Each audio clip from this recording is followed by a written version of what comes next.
The virtual reality craze began with the company Oculus in the mid-2010s. Oculus initiated a Kickstarter campaign in 2012 to fund their device's development. The project proved successful, raising almost $2.5 million from around 10,000 contributors. Their VR device was known as the Rift. On March 25, 2016, the first batch of Oculus Rift virtual reality headsets began shipping to consumers. Following in their stead, over the next couple years, various other devices hit the market such as the HTC Vive as well as the PlayStation VR.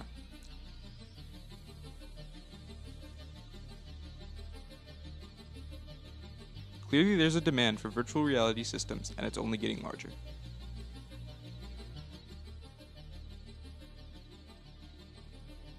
These new devices have not only changed our perception of tech, but also have opened up various new theories and philosophies about virtual reality to the public. The biggest one being the simulation theory. The simulation hypothesis or simulation theory proposes that all of reality, including the Earth and the universe, is in fact an artificial simulation, most likely a computer simulation. Some versions rely on the development of a simulated reality, a proposed technology that would seem realistic enough to convince its inhabitants the simulation was real. The hypothesis has been a central plot device of many science fiction stories and films. Elon Musk has even given his thoughts on the theory. I think here's, in my mind, like the strongest argument for us being in a simulation, probably being in a simulation, I think is the following. That 40 years ago, we had Pong, like two rectangles and a dot. That was what games were. Now, 40 years later, we have photorealistic 3D simulations with millions of people playing simultaneously, and it's getting better every year. And soon we'll have virtual reality, we'll have augmented reality. If you assume any rate of improvement at all, then the games will become indistinguishable from reality. They'll be indistinguishable. Even if that rate of advancement drops by 1,000 from what it is right now, then you just say, okay, well, let's imagine it's 10,000 years in the future, which is nothing in the evolutionary scale. So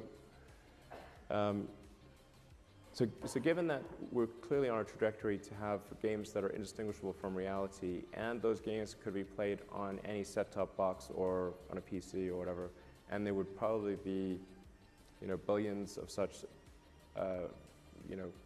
computers or set-top boxes, it would seem to follow that the odds that we're in base reality is 1 in billions. This idea even dates back to the time of Greek philosophy, with Plato's allegory of the cave. Here's the gist of it. In the allegory, a group of prisoners have been confined in a cavern since birth, with no knowledge of the outside world.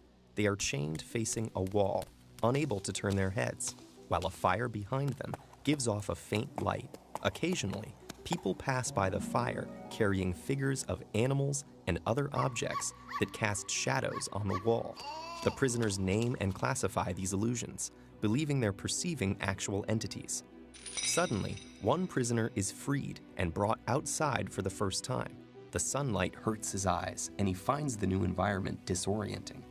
When told that the things around him are real, while the shadows were mere reflections, he cannot believe it.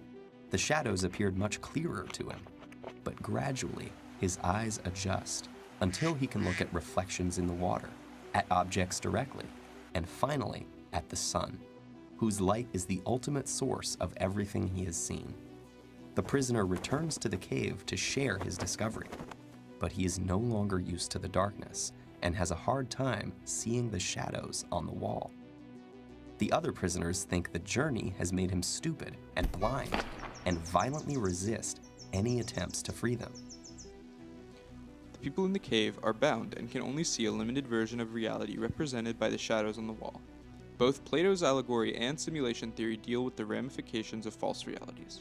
Simulation theory is represented in modern pop culture by media such as The Matrix. Have you ever had a dream, Neo, that you were so sure was real? What if you were unable to wake from that dream? How would you know the difference between the dream world and the real world? This can't be. Be what? Be real? This movie explores concepts of false reality, false memories, and the augmentation of our individual realities. Although at the time of release, VR technology was in its infancy, today with the coming release of the successor to the Oculus Rift, the Oculus Rift S, the themes explored in The Matrix seem more plausible than ever. The ramifications of Plato's allegory have been felt throughout history. Today it's hard to tell if the reality we're living in is virtual or not, due to the advancements and normalcy of virtual reality technology. Thank you for listening.